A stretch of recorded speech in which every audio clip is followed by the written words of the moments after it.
নমস্কার দর্শক বন্ধুরা, সবাইকে অনেক অনেক স্বাগত আমার আজকের একটা নতুন ডেইলি লাইফস্টাইল ব্লগে। আমি আপনাদের রঞ্জিতা, আর আপনারা দেখছেন আপনাদের ভালোবাসার চ্যানেল রান্নায় 16 আনা। সকাল সকাল ঘুম থেকে উঠে হাত মুখ ধুয়ে একদম ফ্রেশ হয়ে নিজের ঘর বাড়ি পরিষ্কার করে নেওয়াটাই কিন্তু দিনের প্রথম আর সবচেয়ে শান্তির কাজ।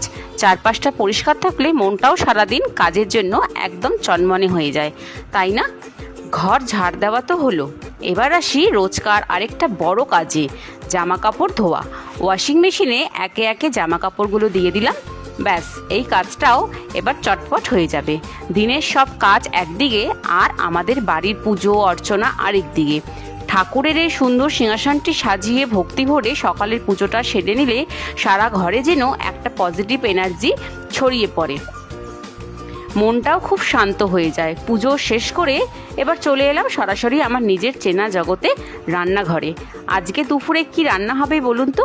এই যে আলু আর পটলগুলো একদম তাজা আর টাটকা, এগুলো সুন্দর করে কেটে নিচ্ছি আজকে দুপুরের মেনুর জন্য। রান্নাটা যাতে পারফেক্ট হয় তাই সবজিগুলো কেটে খুব ভালো করে জল দিয়ে ধুয়ে একদম রেডি করে রাখলাম। এবার কড়াইতে তেল গরম করে ফোড়ন দিয়ে দিলাম। রান্নায় কিন্তু মশলা কষানোটাই হলো আসল ম্যাজিক। পেঁয়াজ রসুন ছাড়া একদম খাঁটি নিরামিষ রান্না হচ্ছে আজকে। জিরে আদা আর হলুদ গুঁড়ো দিয়ে মশলাটা খুব সুন্দর করে কষিয়ে নিচ্ছি। কষানো মশলার মধ্যে কেটে রাখা আলু আর পটলগুলো দিয়ে দিলাম। ভালো করে নেড়ে চেড়ে কষিয়ে নিয়ে রান্না করে নেব আমাদের আজকে স্পেশাল নিরামিষ আলু পটলের মশলা। আর এই গরম গরম তরকারির সাথে জমে যাওয়ার জন্য কড়াইতে ভেজে নিচ্ছি মুচমুচে পাঁপড় ভাজা। গরম ভাতের সাথে এরকম একটা লালচে মুচমুচে পাঁপড় ভাজা থাকলে দুপুরের খাওয়ার মজাটাই কিন্তু আলাদা হয়ে যায়।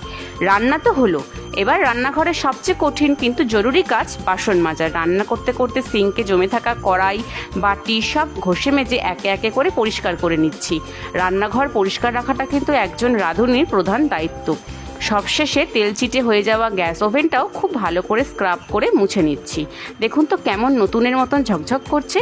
তো বন্ধুরা, রান্নায় 16 আনার আজকের এই ডেইলি ব্লগটি আপনাদের কেমন লাগলো অবশ্যই কমেন্ট করে জানাবেন। ভালো লাগলে লাইক কমেন্ট শেয়ার করতে একদমই ভুলবেন না। আপনাদের এই সাপোর্টেই আমরা এগিয়ে যাওয়ার অনুপ্রেরণা পাবো। খুব তাড়াতাড়ি দেখা হচ্ছে নতুন একটি ব্লগে। বাই।